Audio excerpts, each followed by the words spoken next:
Documento 177. Quarta-feira, o dia de descanso.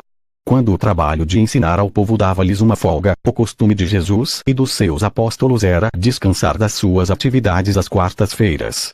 Em particular nessa quarta-feira eles tomaram o desjejum um pouco mais tarde do que de costume, e o acampamento encontrava-se invadido por um silêncio agourento. Pouco foi dito durante a primeira parte da refeição matinal. Finalmente Jesus falou: "Desejo que descanseis por hoje. Tirai o tempo para pensar sobre tudo o que aconteceu, desde que viemos para Jerusalém, e para meditar sobre o que temos pela frente e sobre tudo o que eu já vos esclareci com clareza. Assegurai-vos de que a verdade esteja nas vossas vidas, e que diariamente ireis crescer em graça." Após o desjejum, o mestre informou a André que tinha a intenção de ausentar-se durante aquele dia e sugeriu que fosse permitido aos apóstolos passar o tempo de acordo com a própria escolha, exceto que sob nenhuma circunstância deveriam passar pelos portões de Jerusalém. Quando estava pronto para ir sozinho às colinas, Davi Zebedeu aproximou-se dele, dizendo: "Bem sabeis, mestre, que os fariseus e os dirigentes buscam destruir-te, e ainda assim estás pronto para ir até as colinas sozinho. Fazer isso é loucura. E, portanto, eu vou enviar 3 homens bem preparados contigo, para cuidar de que nenhum mal te seja feito." Jesus olhou para os 3 galileus fortes e bem armados e disse a Davi: "A tua intenção é boa, mas tu te equivocas ao não compreender que o Filho do Homem não necessita de ninguém para defendê-lo. Nenhum homem colocará as mãos em mim até a hora em que eu estiver pronto para entregar a minha vida, em conformidade com a vontade do meu Pai. Esses homens não podem acompanhar-me. Eu desejo ir só, para poder comungar com o Pai."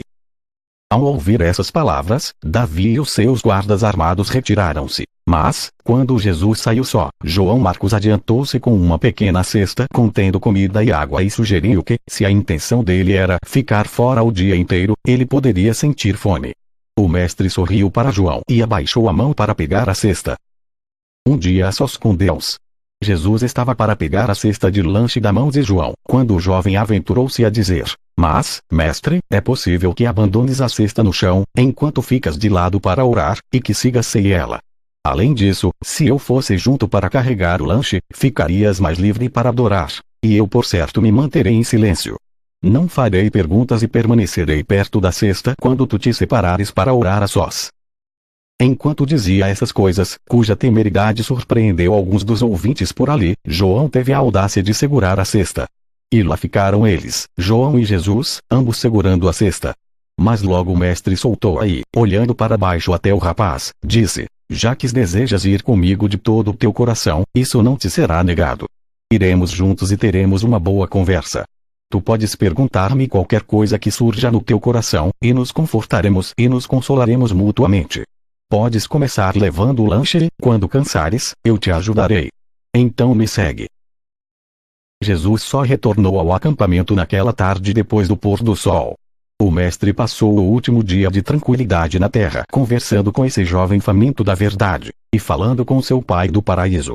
Esse acontecimento tornou-se conhecido no alto como o dia que um jovem passou com Deus, nas colinas. Essa ocasião exemplifica para sempre a boa vontade do Criador de confraternizar-se com a criatura.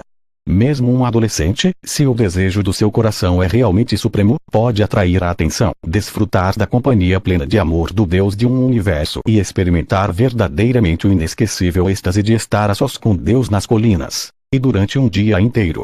E essa foi a experiência única de João Marcos, nessa quarta-feira nas colinas da Judéia. Jesus conversou muito com João, falando livremente sobre os assuntos deste mundo e do próximo. João disse a Jesus sobre o quanto ele lamentara não ter tido idade suficiente para ser um dos apóstolos e expressou o seu grande reconhecimento por ter-lhe sido permitido seguir sempre com eles, exceto na viagem à Fenícia, desde a primeira pregação dos apóstolos no Val do Jordão, perto de Jericó.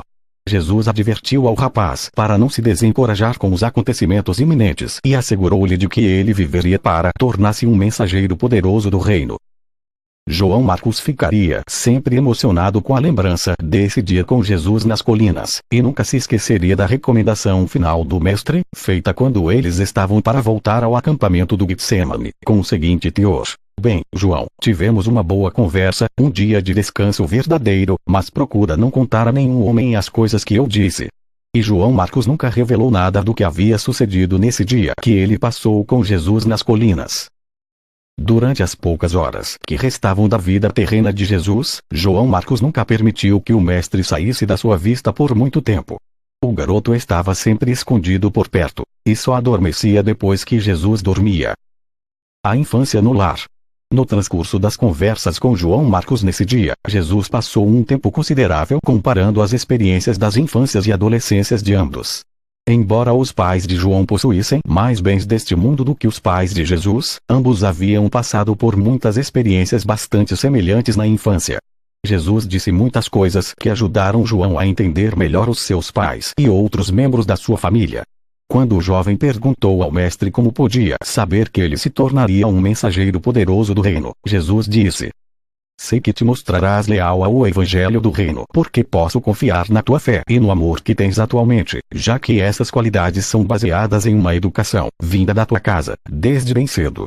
Tu és o produto de um lar em que os pais têm uma afeição mútua sincera e onde não te amaram em excesso, de modo a exaltar prejudicialmente a tua ideia da própria importância. Nem a tua personalidade sofreu deformação em consequência das manobras sem amor na luta dos teus pais, um contra o outro, para ganhar a tua confiança e lealdade. Tu desfrutaste daquele amor paternal que assegura uma autoconfiança louvável e que fomenta sentimentos normais de segurança. Mas foste também afortunado, porque os teus pais tinham de sabedoria tanto quanto de amor, e foi a sabedoria que os levou a negar-te a maior parte das satisfações e muitos dos luxos que a riqueza pode comprar, pois eles te enviaram para a escola da sinagoga junto com os teus amigos da vizinhança, e eles também te encorajaram a aprender como viver neste mundo, permitindo-te que tivesses uma experiência original. Tu vieste, com o teu jovem amigo Amós, até o Jordão, onde pregávamos e os discípulos de João batizavam. Os dois quiseram acompanhar-nos. Quando voltaste para Jerusalém, os teus pais consentiram. Os pais de Amós recusaram-se a dar o consentimento. Eles amavam tanto o filho que negaram a ele a experiência abençoada que tu tiveste, e da qual ainda desfrutas hoje. Amós poderia ter fugido de casa, e poderia ter se juntado a nós, mas se o fizesse ele teria ferido o amor e sacrificado a lealdade. Ainda que esse caminho tivesse sido sábio, teria sido um preço terrível a ser pago pela experiência, pela independência e pela liberdade. Pais sábios, como os teus, cuidam de que os seus filhos não tenham que ferir o amor, nem abafar a lealdade, para desenvolver uma independência e desfrutar de uma liberdade revigorantes, quando chegam à tua idade. O amor, João, é a realidade suprema do universo quando é dado por seres infinitamente sábios. Mas, do modo como se manifesta na experiência de pais mortais, ele apresenta um traço perigoso muitas vezes semi-egoísta. Quando casares e tiveres que criar os próprios filhos, assegura-te de que teu amor seja aconselhado pela sabedoria e guiado pela inteligência. O teu jovem amigo Amós acredita neste evangelho do reino tanto quanto tu, mas não posso confiar totalmente nele. Não estou certo do que ele fará nos anos que virão. A vida dele na infância não se deu de um modo tal a produzir uma pessoa totalmente confiável. Amós é muito semelhante a um dos apóstolos que não teve uma educação normal, afetuosa e sábia em casa. Toda a tua vida futura será mais feliz e confiável porque passaste os teus primeiros 8 anos em um lar normal e bem regrado.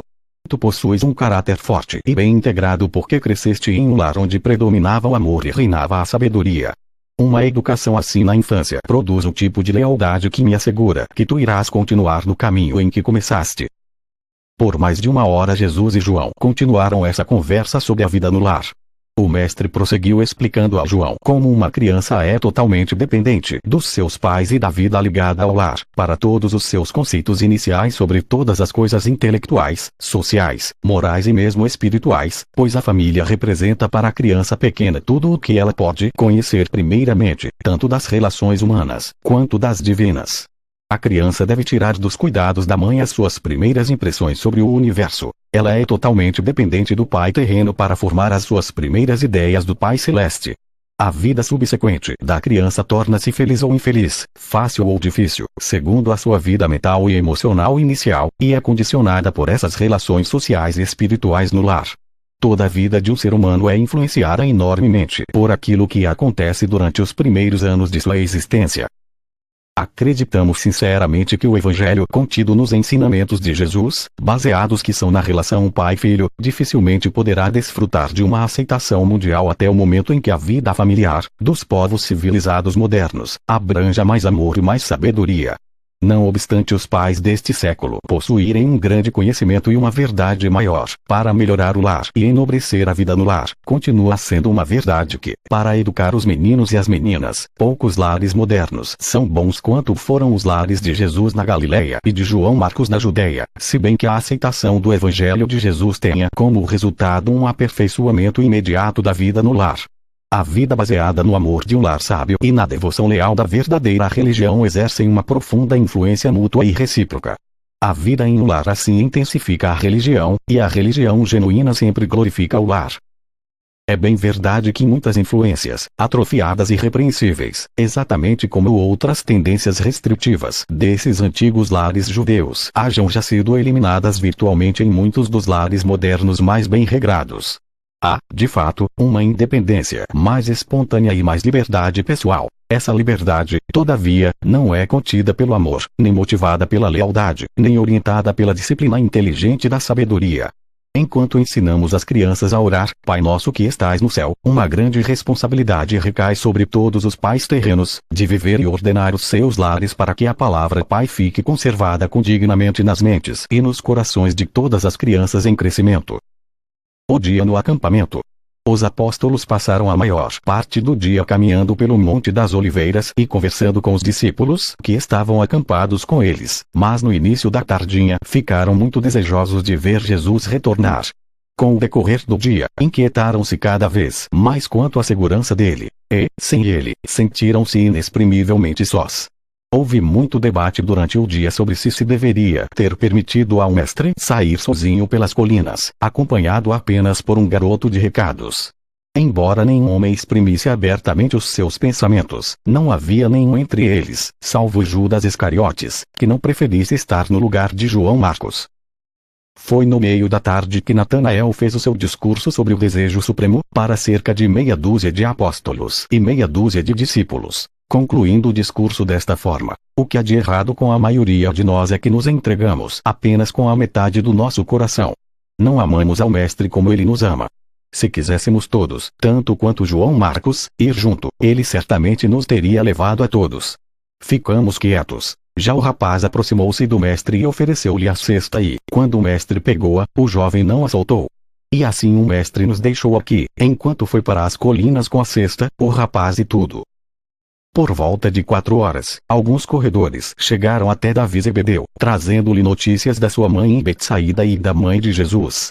Vários dias antes, Davi havia concluído que os sacerdotes principais e os dirigentes iam matar Jesus.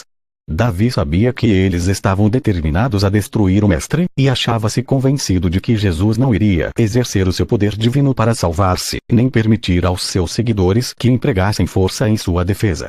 Tendo chegado a essas conclusões, ele não perdeu tempo e despachou um mensageiro até a sua mãe, instando-lhe para que viesse imediatamente a Jerusalém e que trouxesse Maria, a mãe de Jesus, e todos os membros da família dele. A mãe de Davi fez como o filho lhe havia pedido, e agora os corredores voltavam a Davi trazendo a notícia de que a sua mãe e toda a família de Jesus estavam a caminho de Jerusalém, e deveriam chegar no final do dia seguinte ou na manhã subsequente. Já que Davi tinha feito isso por sua própria iniciativa, ele pensou que seria prudente guardar consigo essa informação. E não contou a ninguém, portanto, que a família de Jesus estava a caminho de Jerusalém. Pouco depois do meio-dia, mais de 20 daqueles gregos que tinham estado com Jesus e os 12, na casa de José de Arimateia, chegaram ao acampamento, e Pedro e João passaram várias horas em conversa com eles. Esses gregos, ou ao menos alguns deles, estavam bastante avançados nos conhecimentos do reino, tendo sido instruídos por Rodá, em Alexandria. Naquela noite, depois de retornar ao acampamento, Jesus conversou com os gregos, e ele teria ordenado esses 20 gregos, tal como havia feito com os 70, não tivesse sido pelo fato de que uma ação assim teria deixado os seus apóstolos e muitos dos seus discípulos principais bastante perturbados. Enquanto tudo isso acontecia no acampamento, em Jerusalém, os sacerdotes principais e os anciães ficaram surpreendidos por Jesus não ter voltado para falar às multidões. Na verdade, no dia anterior, quando deixou o templo, ele disse: entregue a vós, fica a vossa própria casa, em desolação. Mas eles não podiam entender porque ele estava disposto a renunciar à vantagem tão grande que tinha conseguido em vista da atitude amistosa da multidão. Embora eles temessem que ele fosse instigar na multidão um tumulto, as últimas palavras do mestre diante dela tinham sido uma exortação para que ficasse, de todas as maneiras razoáveis, em conformidade com a autoridade daqueles que se colocavam no assento de Moisés. Era um dia movimentado na cidade, pois simultaneamente preparavam-se para a Páscoa e aperfeiçoavam os seus planos para destruir Jesus. Não veio muita gente ao acampamento, pois o seu estabelecimento tinha sido mantido como um segredo bem guardado por todos aqueles que sabiam da importância de ficar lá, para Jesus, em vez de ir a Betânia todas as noites. Judas e os sacerdotes principais. Pouco depois de Jesus e João Marcos haverem deixado o acampamento, Judas Iscariotes desapareceu de perto dos seus irmãos, não retornando senão no final da tarde. Esse apóstolo confuso e descontente foi até Jerusalém, não obstante o pedido específico do seu mestre para que se abstivessem todos de entrar nos seus portões. Ele foi até lá, às pressas, para comparecer ao encontro com os inimigos de Jesus, na casa de Caifás, o sumo sacerdote. Tratava-se de uma reunião informal do Sinédrio e havia sido marcada para pouco depois das 10 horas, naquela manhã. Essa reunião foi convocada para discutir-se a natureza das acusações que seriam apresentadas contra Jesus e para decidir-se sobre o procedimento a ser empregado para trazê-lo perante as autoridades romanas, com o propósito de assegurar a confirmação civil necessária para a sentença de morte já decretada por eles. No dia anterior, Judas havia revelado a alguns dos seus parentes e amigos saduceus da família do seu pai, que chegara à conclusão de que, não obstante ser um sonhador bem-intencionado e idealista, Jesus não era o libertador esperado de Israel. Judas declarou que gostaria muito de encontrar o jeito de retirar-se de uma maneira honrosa do movimento. Os seus amigos asseguraram-lhe, de um modo lisonjeiro para ele, que a sua retirada seria saudada pelos dirigentes judeus como um grande acontecimento, e que nenhuma recompensa ficaria exagerada para ele. Eles levaram-no a acreditar que, incontinenti, iria receber altas honrarias do Sinédrio e que, ao final, ele ficaria em uma posição de apagar o estigma da sua bem-intencionada, mas infeliz ligação com os galileus incultos. Judas não podia de fato crer que as poderosas obras do Mestre tivessem sido realizadas pelo poder do príncipe dos demônios, e agora estava plenamente convencido de que Jesus não exerceria nenhum poder para se auto-engrandecer. E, finalmente, se achava convicto de que Jesus permitisse ia ser destruído pelos dirigentes judeus. E que, quanto a ele próprio, não poderia ele resistir ao pensamento humilhante de ser identificado com um movimento derrotado. Judas recusava-se a alimentar a ideia de que aquele era um fracasso apenas aparente.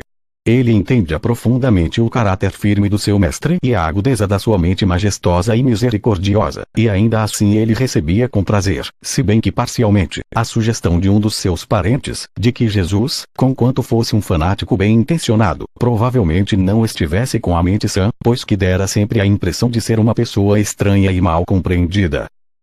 E agora, mais do que nunca, Judas sentia-se estranhamente ressentido de que Jesus nunca o tivesse designado para uma posição de maior dignidade. Durante todo esse tempo, ele havia apreciado a honra de ser o tesoureiro apostólico, agora, no entanto, ele começava a sentir que não tinha sido valorizado, e que não teve reconhecimento pelas suas capacidades. E, de súbito, ele estava tomado de indignação com o fato de que Pedro, Tiago e João tivessem sido honrados pela ligação estreita com Jesus e, nesse momento, quando se encontrava a caminho da casa do alto sacerdote, tinha a mente preocupada mais com uma revanche com Pedro, Tiago e João, do que com qualquer pensamento de trair Jesus. Mas, acima de tudo, exatamente então, um pensamento novo e dominante começou a ocupar o primeiro plano da sua mente consciente. Ele tinha planejado conseguir honrarias para si próprio, caso isso pudesse ser conseguido simultaneamente com uma revanche contra aqueles que tinham contribuído para o maior desapontamento da sua vida, tanto melhor. Ele estava tomado por uma conspiração terrível, formada de confusão, de orgulho, de desespero e de resolução. E, assim, pois, deve ficar claro que não foi por dinheiro que Judas pôs-se então a caminho da casa de Caifás, para preparar a traição a Jesus. Quando Judas aproximou-se da casa de Caifás, ele chegou à decisão final de abandonar Jesus e os seus companheiros apóstolos. E, tendo assim decidido desertar a causa do reino do céu, ele determinou-se a assegurar para si próprio a maior parte possível daquela honra e glória que, logo no início, ao identificar-se com Jesus e o novo evangelho do reino, pensara que lhe caberia algum dia. Todos os apóstolos, alguma vez, compartilharam dessa ambição com Judas. No entanto, com o passar do tempo, eles aprenderam a admirar a verdade e a amar Jesus, pelo menos mais do que Judas amou.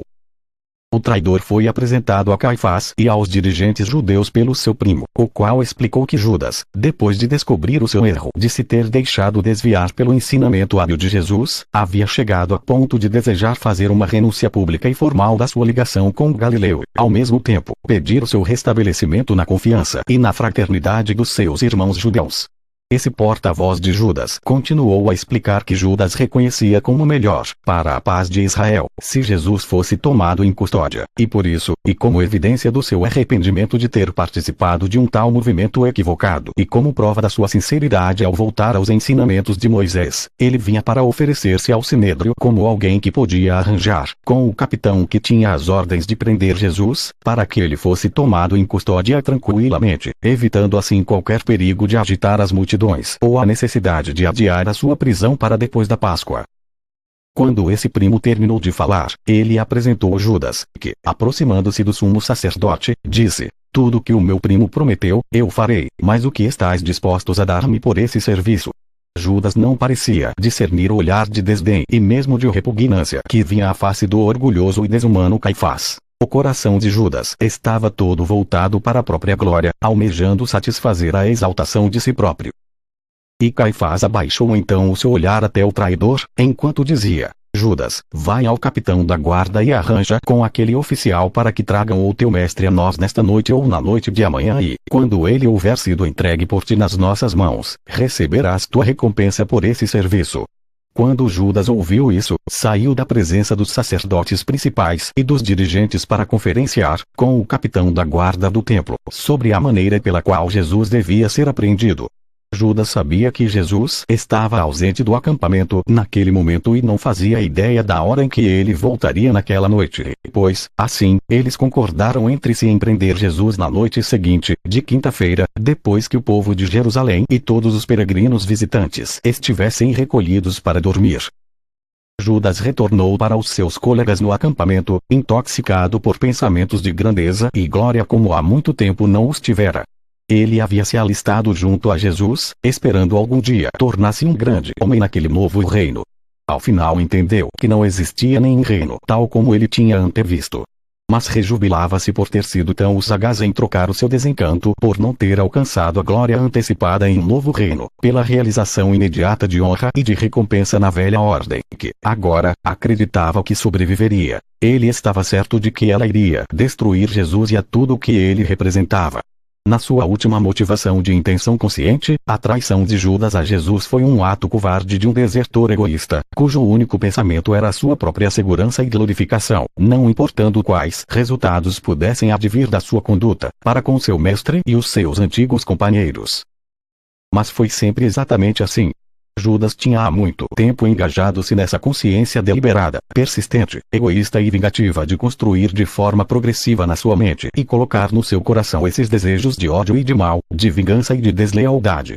Jesus amou e confiou em Judas, do mesmo modo que amou e confiou nos outros apóstolos, mas Judas não conseguiu desenvolver uma confiança leal, nem experimentou retribuir com um amor de todo o seu coração.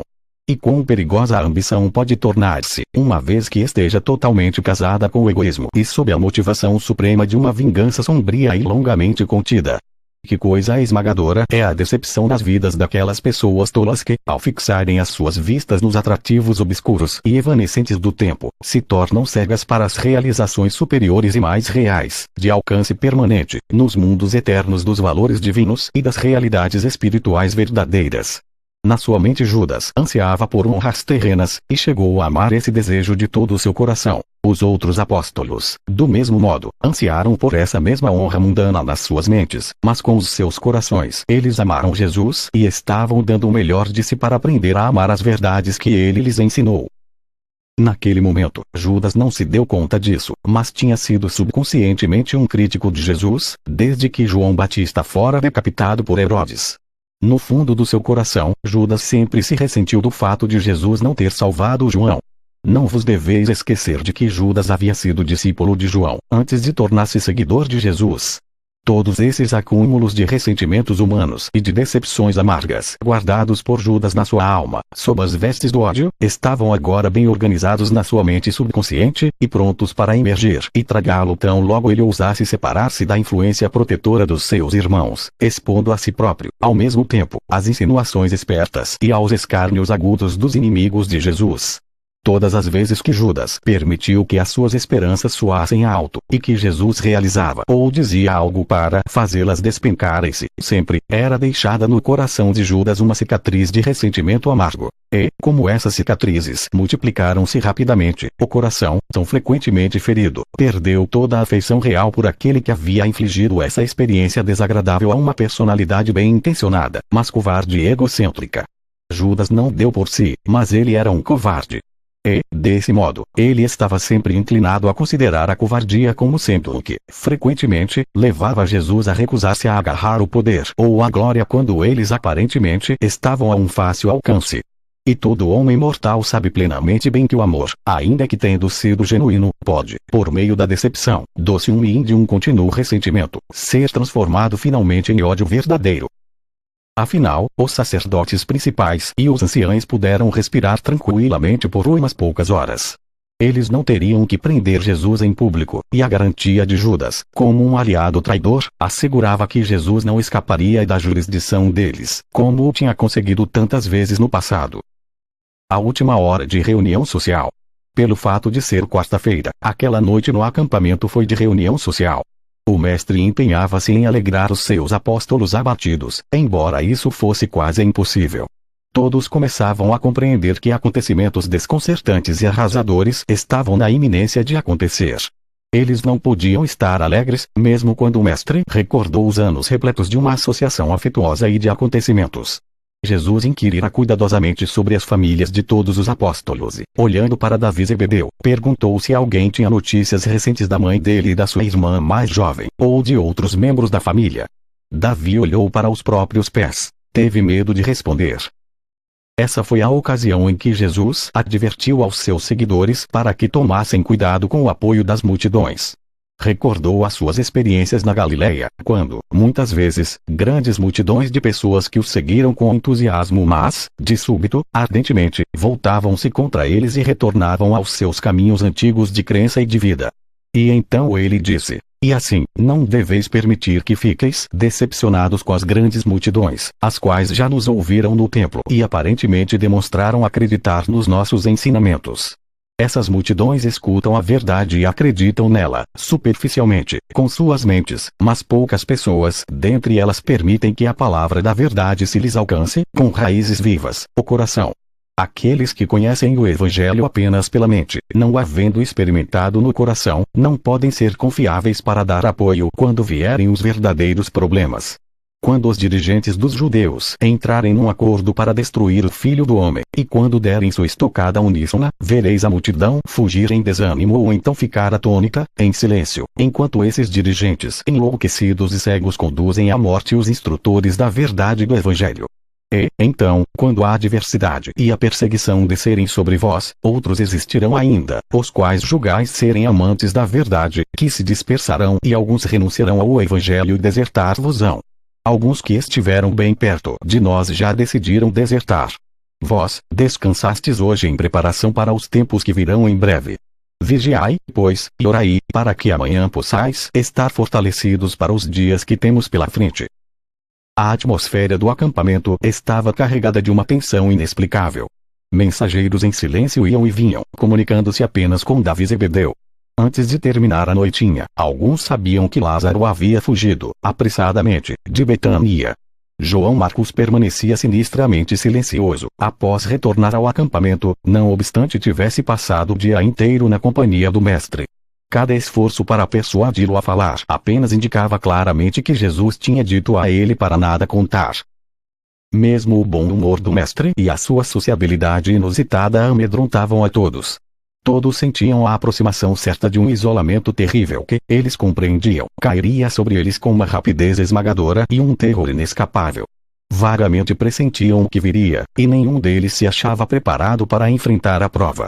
O mestre tinha estado fora o dia inteiro, e eles haviam sentido a sua falta muito intensamente. Essa quarta-feira marcou o ponto mais baixo do status espiritual deles, até a hora real da morte do mestre. Embora o dia seguinte estivesse um dia mais próximo da trágica sexta-feira, ainda assim, Jesus estava entre eles, e todos puderam passar por aquelas horas ansiosas um pouco mais dignamente. Era um pouco antes da meia-noite quando Jesus, sabendo que esta seria a última noite que ele passaria dormindo junto à sua família escolhida na terra, disse, ao dispersar a todos para dormir: Ide para o vosso sono, meus irmãos, e a paz esteja convosco até que nos levantemos amanhã, um dia a mais para fazer a vontade do Pai e experimentar a alegria de saber que somos filhos seus.